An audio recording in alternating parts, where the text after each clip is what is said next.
Keith Charles Spacebar is an artist born from the internet at a time where absolutely everything is permitted. He's from Georgia and came up as a member of Father's Awful Records collective. I believe Keith has some of the most potential out of everyone coming out of Awful.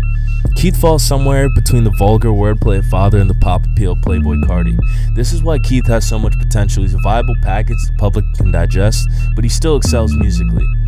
His first fully fleshed out project, We're All a Little Triflin', was released in early 2015 and pushed Keith to become one of the most interesting figures in the alternative rap scene.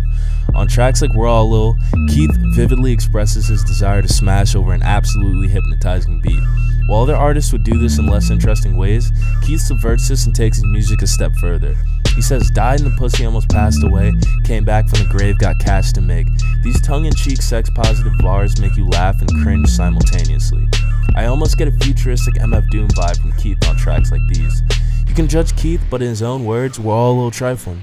He knows we're all young and want to fuck, and you know it too. Always One is another standout track from the project.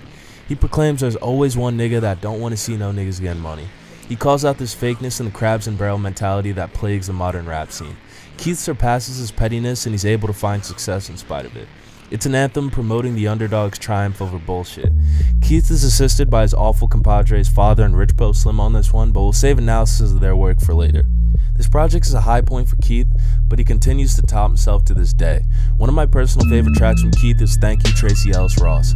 Everything from the beat, bars, and video for this song is absolute golden. Keith is a love child of Childish Gambino, Funkadelic, and D'Angelo on this track. The title reminds me of when I'd always come home from school on weekdays and see my mom watching Girlfriend. Shout out Tracy Ellis Ross for real. But back to the actual content of the song. I feel like this whole track and Keith's discography as a whole are a meditation on experiences central to blackness. The opening sample proclaims y'all niggas got the game fucked up, which Keith repeats. They do in fact got the game fucked up. Keith proceeds to talk to himself about how it feels to be a real one. He then asks listeners to turn to his neighbor and ask him how they're doing. This is a reference every black child who's forced to go to church on Sundays can pick up instantly. The song title itself is a dedication to someone many black children likely witnessed growing up. Besides this, Keith states other truisms throughout the song that I can literally see people like myself getting tatted. I hope every bad bitch find love in the end. The raw emotion Keith draws from his lines is unparalleled and awful. On tracks like I Love You Too, he uses recordings of many female friends saying they love him to demonstrate his status as a lover. In the song, Keith raps, mirrors just remind me that I'll never find another you, seconds before stating, we're just trying to give the hood some motherfucking hope.